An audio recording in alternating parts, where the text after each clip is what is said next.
Egaa akkuma kaleessa waadaas ni gale. Kuni buufata konkolaataa ammoo karaarra seenutti jira. Balballi isaa kana fakkaata. Seenaatti jira. Yaanu seensuuf hin seensanii hin beeknu. Dhuguma lafti isaa kana fakkaata.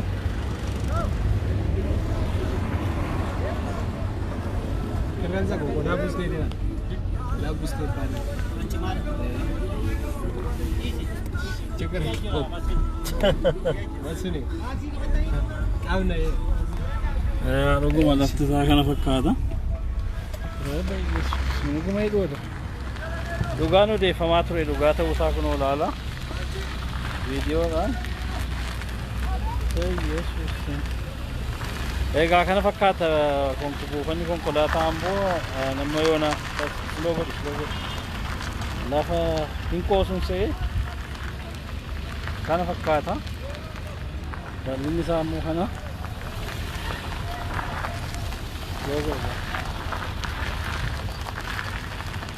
Dibbichi soba seen turan mataan koollee kan baay'ee nama gaddisiisu keessaa dhugumadha kana fakkaata.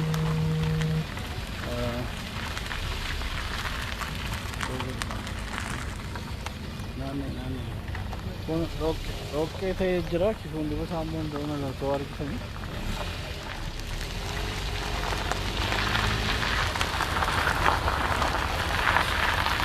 Egaa baay'ee nama gaddisiisa kuma 100 jechuun kana taanaan miliyoona 100 jedhama. Awwaara kana fakkaatu. Awwaarumtillee kana fakkaatu dhugumaaf taanaan mootummaanis kana eebbisiisee sirriidha dhiise taanaan nama gaafachiisa kun seenaadhaani. Halkan laftaan fakkaatu. Egaa kana nu dubbachiisu nuunis dhalataa biyyattiiti. Guddina biyyaa fi badiin biyyaa nu laallata waan ta'eef tolli biyyaas nu waan ta'eef slow godhu. Ilaalaa kana. Kun lafuma xaafiidhaaf warri keenya dur qotan fakkaata. Achii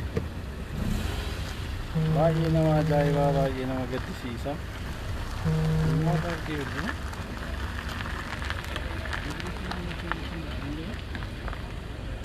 Laalaa kana fakkaata dubbichi. An dura siyaasatu irratti hojjetamaa jiran se'ee ture. Har'a garuu baay'ee gaddeera.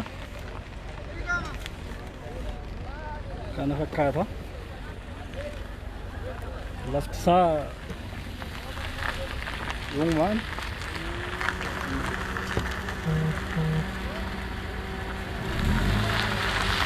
siyaasa akkam ta'anii naagalee waan jiru garuu warri dhalataa biyya kana taatan eenyuyyuu yoo ta'e dhalataan biyya kanaa eenyuyyuu kanatti gaafatamummaa qaba. Akkuma naaree dubbadhu isinis dubbachuu qabdu ilaala. Kana fakkaata jechuudha salphaadhumatti walinni isnu yaa eenyus yoo taatan warri isinitti wanti kun isinitti dhaga'ame eenyuyyuu wanta kana akka siyaasaatti warri fudhatanii siyaasatanii qoosaa akka siyaasanii Nokkee loonii ittiin warri keenya mana maragan fakkaata. Guutummaatti kana fakkaata mooraan isaa amma gara bahuutti deemaa jira. Kontiraaktarri asirratti hojjete kun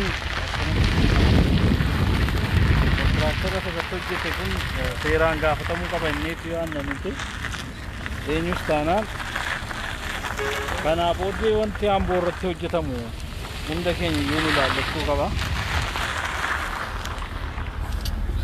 Egaa dabalataan maal godhe wattan maal nu agarsiise wattan sin agarsiisuu danda'a.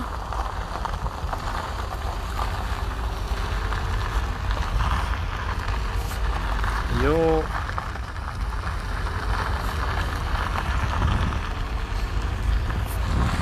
inni kun mootummaan hin laallatu jedha yoo ta'e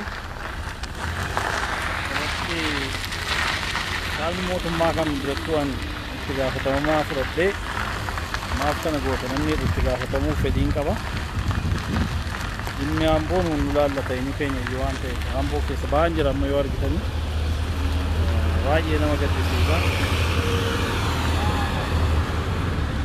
Egaa amma ba'aa gara magaalaatti warra Amboo laaluu barbaadan hojjechiisuu hin danda'a.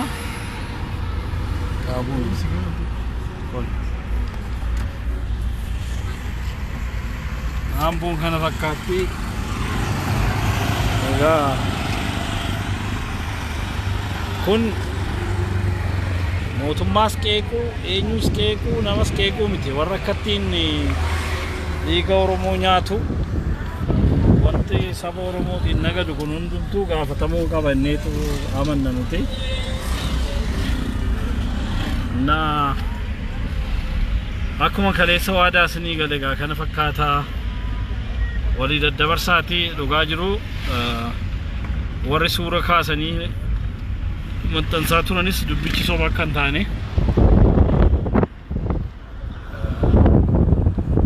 warra Amboo yaaddaniif Amboo jaallattan akka jirtan ijaan beekuuf isin agarsiisaa jira.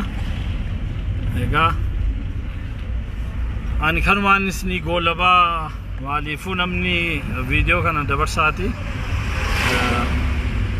nu agarsiisaa warri jettan isin agarsiisuu hin danda'a.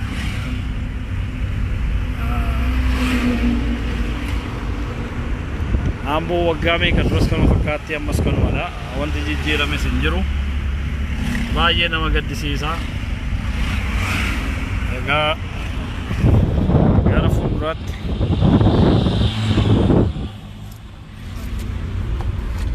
warri wal yaanis jirtu asirraa nagaa keessanii jirtu.